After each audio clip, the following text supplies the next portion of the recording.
reported this week that a new left-wing party could scupper Labour in the next election. What did you discover? There have been rumours for a while of a new Corbynite party, and you've also got the eco-populist leader Zach Polansky, who is the favourite to win the Green Party leadership.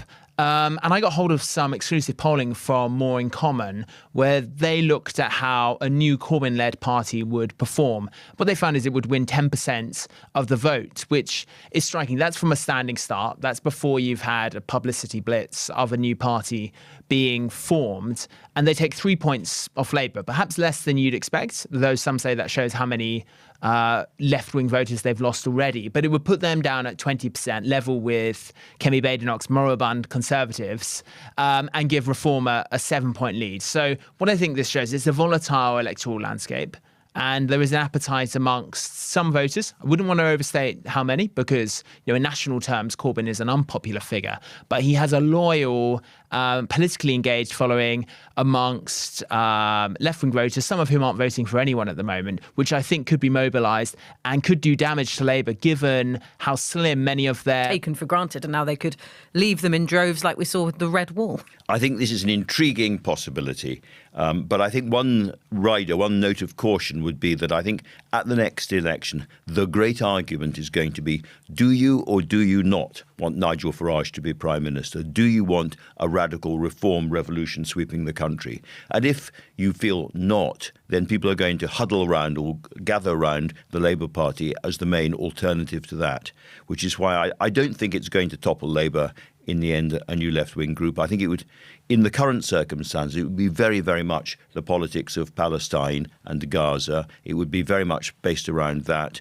And I think it would have to be the politics of much higher taxation. And I think, given the rate of taxation in the country at the moment, I would be sceptical as to whether it really broke through to 10% or 15%. Right, because Labour MPs, Sadiq Khan, MPs in constituencies in London or with high Muslim populations are worried about losing Yes, these I mean, votes. I think Labour's facing a threat on multiple fronts. I agree with Andrew. Reform will be their foremost opponents, and they will be able to attract some tactical votes on that basis. Under this scenario, Keir Starmer, a bit like Mark Carney in Canada or Anthony Albanese in Australia, manages to mobilise an anti-populist coalition, wins re-election. That's the positive scenario. The negative scenario is that his fate looks more like that of Olaf Scholz, the Social Democrat who's routed in Germany, where you lose votes in all directions. You lose them on the right, you lose them on the left to Die Linke. The Greens still have a presence.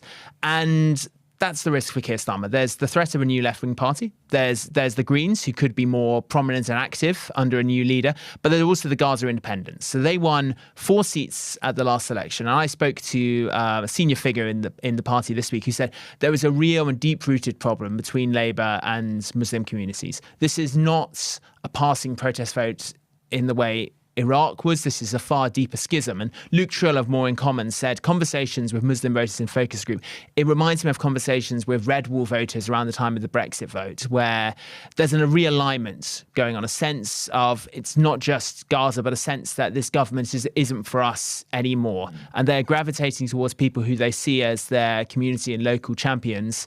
Forecasts vary, but some think Labour could lose certainly a dozen seats to Gaza independents. Some suggest 25 seats. So again, it's this compendium of electoral woes, and you put them all together and you suddenly see how Labour's sandcastle majority could be washed away. In this context, we are moving towards very dark politics indeed, because as I was writing this week, if you look at Farage and Reform, at the moment on economics, it's quite hard to say whether they are a more left-wing or a more right-wing party. They're talking about nationalisation, they're talking about, big promises on tax, they're talking about big public spending. They are generally noticed that their own voters are quite pro-welfare. So you can see, it's messy. But they're not a sort of Reaganite or Thatcherite small state party at the moment. The real gap at the moment is on community or race or migration, or however you really punching the bruise of illegal migration, punching the bruise of white working class voters.